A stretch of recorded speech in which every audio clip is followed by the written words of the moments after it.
The automotive industry is quickly changing direction. Here's what's really happening. What's going on, everybody? Welcome back to ESOR World.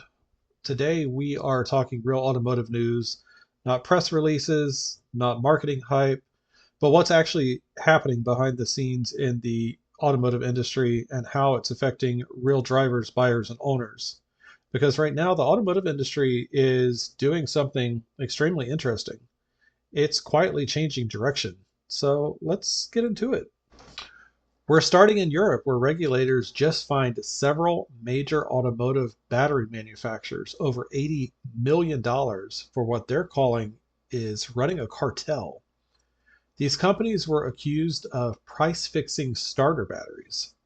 And it's the same batteries used in millions of gas and hybrid vehicles. Here's why that matters.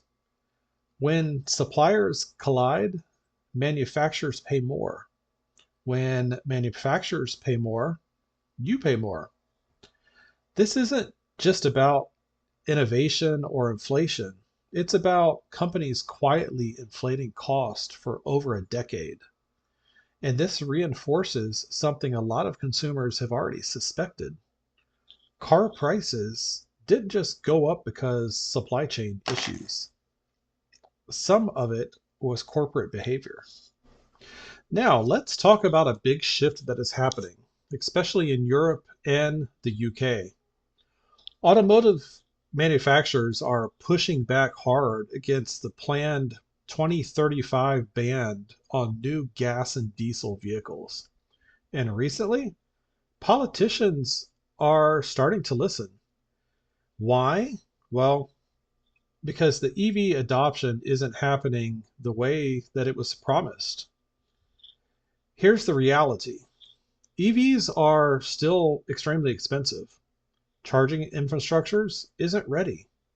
Insurance and repair costs are higher, and many buyers simply aren't interested. Automakers are now lobbying for extended hybrid timelines, synthetic fuels, and even the flexibility of the hard bans. This isn't ideology, it's economic. Manufacturers can't sell vehicles people don't want and can't afford. Now, this next story says a lot. Stellantis, the company behind Jeep, Dodge, Chrysler, Ram, is facing one of the worst sales periods in a century. And their response? They're reversing course.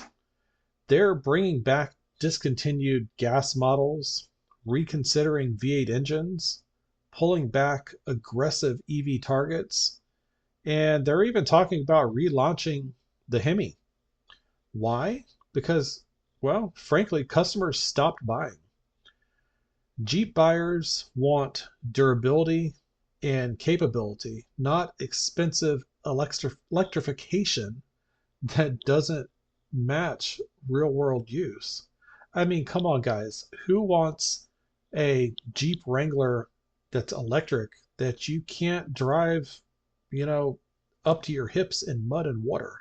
I mean, that's just like asking for trouble.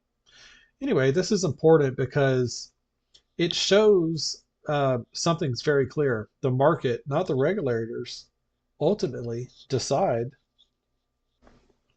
Volkswagen just committed over $3 billion trying to regain relevance in China because Chinese automakers are demanding their home market and Western brands are losing ground fast. China is no longer just building cheap cars, they're building competitive EVs, advanced software, vehicles priced far below European brands. Volkswagen now has to design China first vehicles, partners with local tech firm, and basically they're starting over. And if they fail, well, ripple effects will be felt worldwide, including fewer models and higher prices elsewhere. Nissan has announced plans for a Tesla-style autonomous driving system by 2028. Camera-based AI driven and priced lower than Tesla systems.